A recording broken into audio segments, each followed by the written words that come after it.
आप सभी दर्शकों को मेरा नमस्कार। दोस्तों, इस वीडियो के अंदर मैं आपके लिए लेकर आया हूँ गवर्नर्स सेक्रेटरीट बिहार उसके द्वारा जारी किया गया ये लेटेस्ट नोटिफिकेशन जो 26 अगस्त 2025 को जारी किया है। आपको बता दूं कि राज्यपाल सचिवालय बिहार के द्वारा ये जो नोटिफिकेशन जारी किया गया है, ये बिहार के अंदर जितने भी यूनिवर्सिटीज़ हैं, जितने भी कॉलेज हैं, उन कॉलेजों के अंदर, यूनिवर्सिटीज़ के अंदर एसोसिएट प्रोफेसर और प्रोफेसर इनके अपॉइंटमेंट के अंदर, इनकी नियुक्ति के अंदर बहुत भारी जो है वो बदलाव किया गया है। और क्या बदलाव किया गया है, क्या क्वालिफिकेशन निर्धारित की गई है, किस प्रकार से इनकी नियुक्ति होगी, वीडियो के अंदर पूरी आपको जानकारी प्रदान करूंगा। तो बिहार के जो भी अभ्यर्थी हमारे वीडियो को देख रहे हैं, उनसे विशेष निवेदन है, चैनल को आप सब्सक्राइब जरूर कीजिएगा।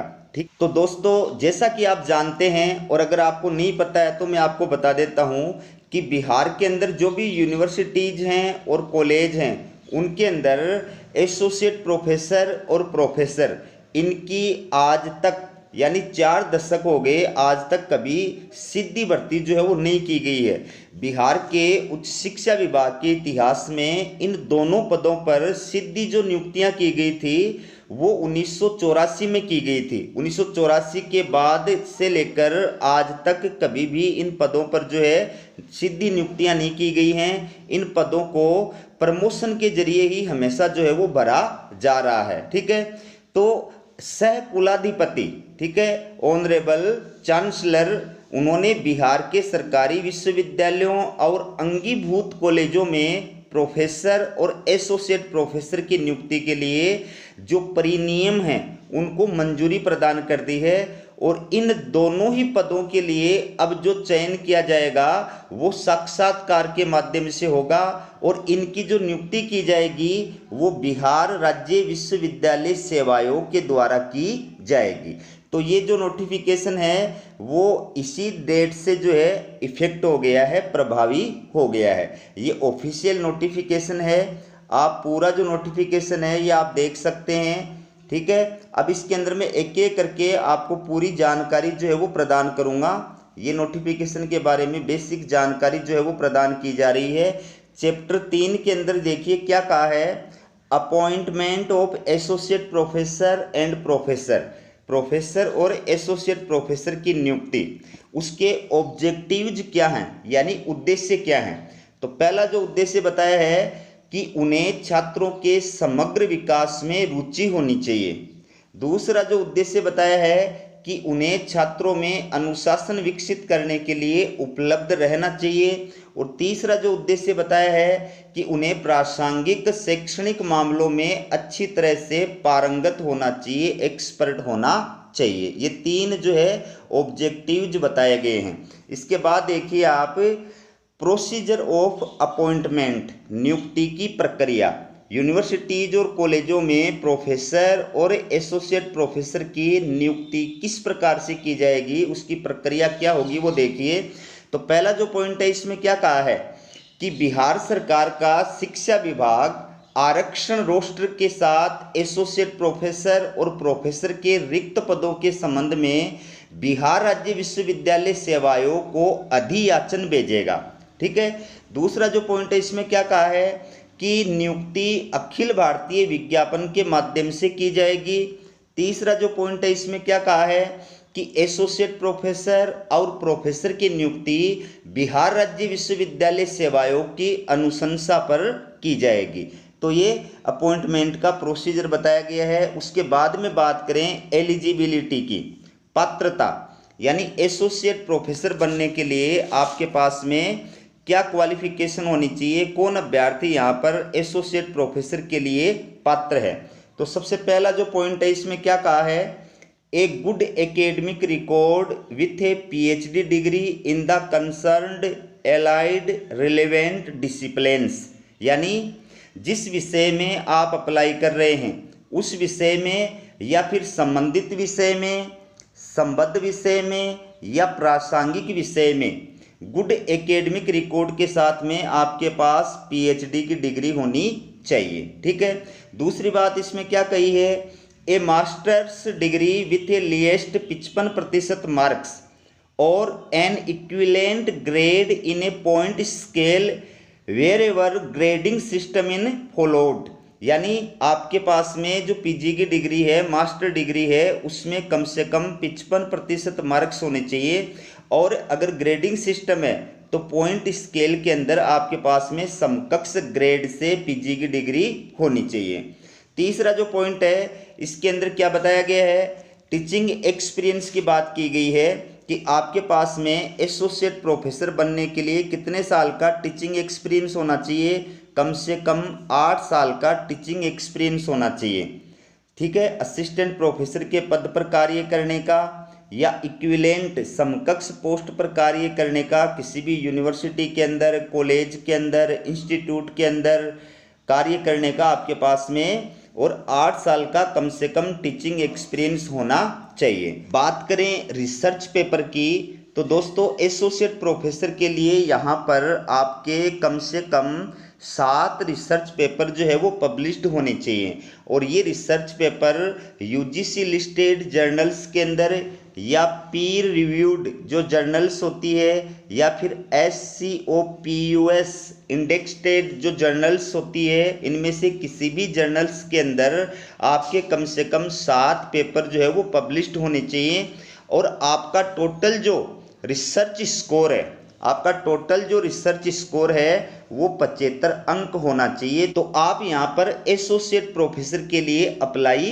कर सकते हैं। बात करें प्रोफेसर के लिए क्या एलिजिबिलिटी बताई गई है तो यहाँ पर प्रोफेसर के लिए कौन अभ्यर्थी अप्लाई कर सकता है कि पहली बात वही अभ्यर्थी अप्लाई कर सकता है जिसके पास में संबंधित विषय में या संबद्ध विषय में या प्रासंगिक विषय के अंदर PhD की डिग्री है। ठीक है, PhD की डिग्री आपके पास में होनी चाहिए।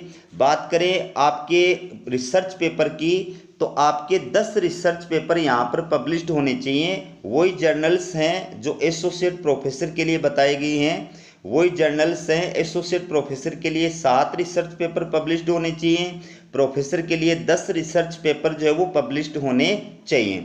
बात करें टीचिंग एक्सपीरियंस की तो प्रोफेसर के लिए 10 साल का कम से कम टीचिंग एक्सपीरियंस होना चाहिए।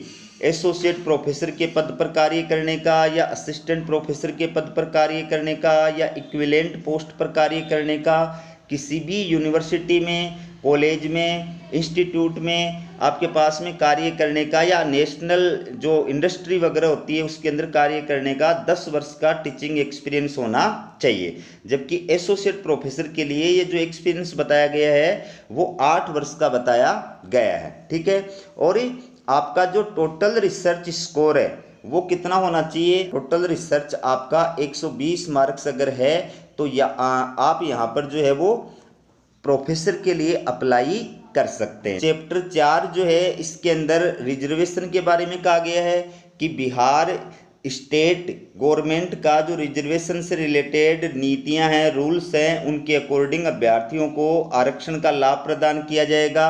एज लिमिट कितनी होनी चाहिए, एज पर यूजीसी नॉर्म्स के अकॉर्डिंग आपकी जो एज लिमिट है वो नहीं चाहिए। पे स्केल आपको कितना प्रदान किया जाएगा तो यूजीसी के अकॉर्डिंग आपको जो है वो पे स्केल प्रदान किया जाएगा। ठीक है, चैप्टर 5 के अंदर सिलेक्शन प्रोसेस के बारे में बताया गया है, यानी चयन की प्रक्रिया।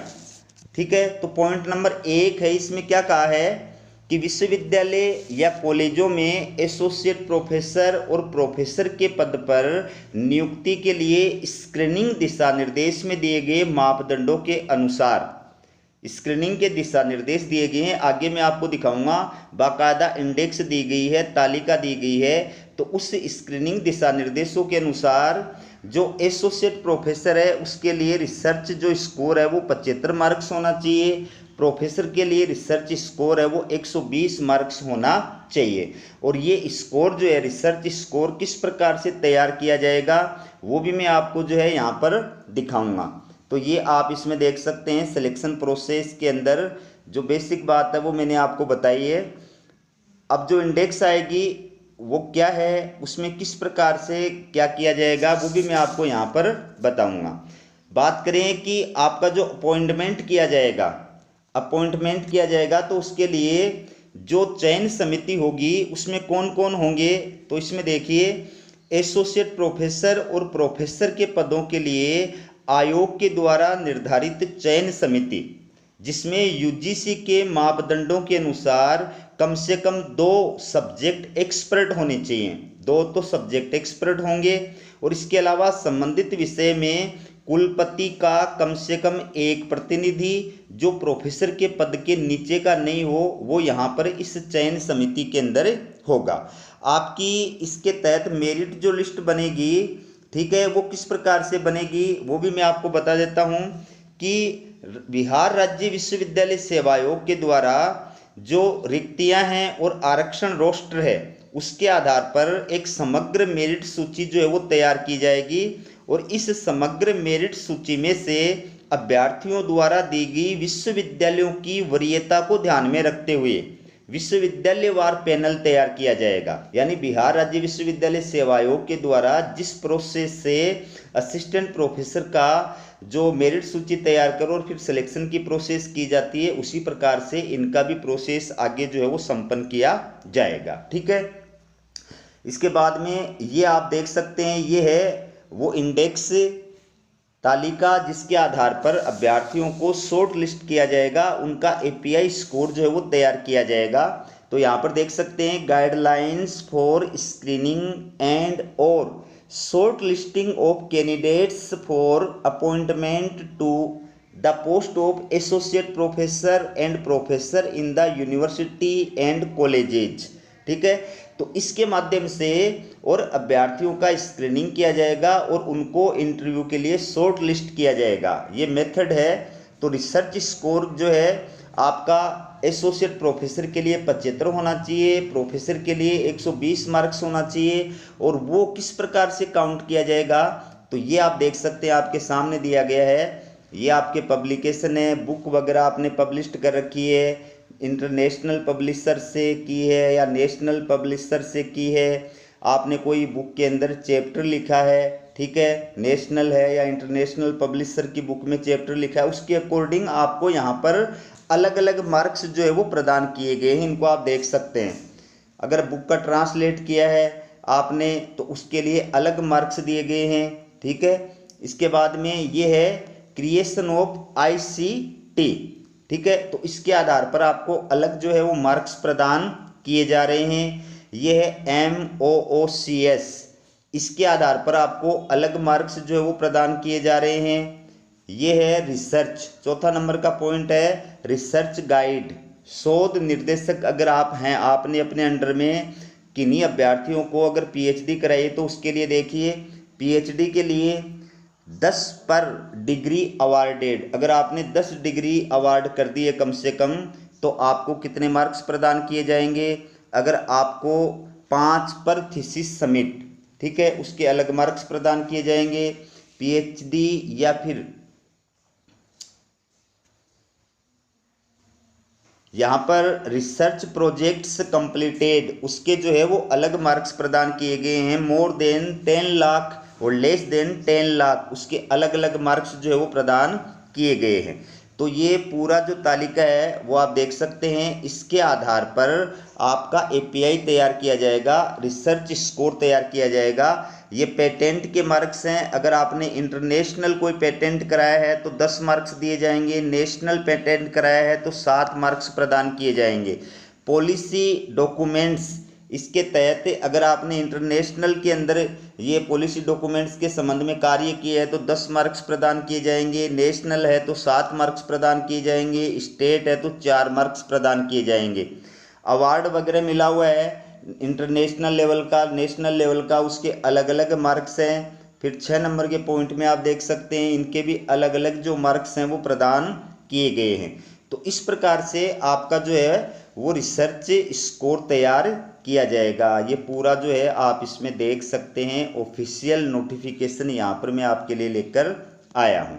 ठीक है, ये screening of candidates criteria and process, ये इसमें देख सकते हैं, ये आप अच्छी तरह देख लीजिए। ये आपका प्रोफेसर के लिए जो है क्या है, रिसर्च स्कोर है।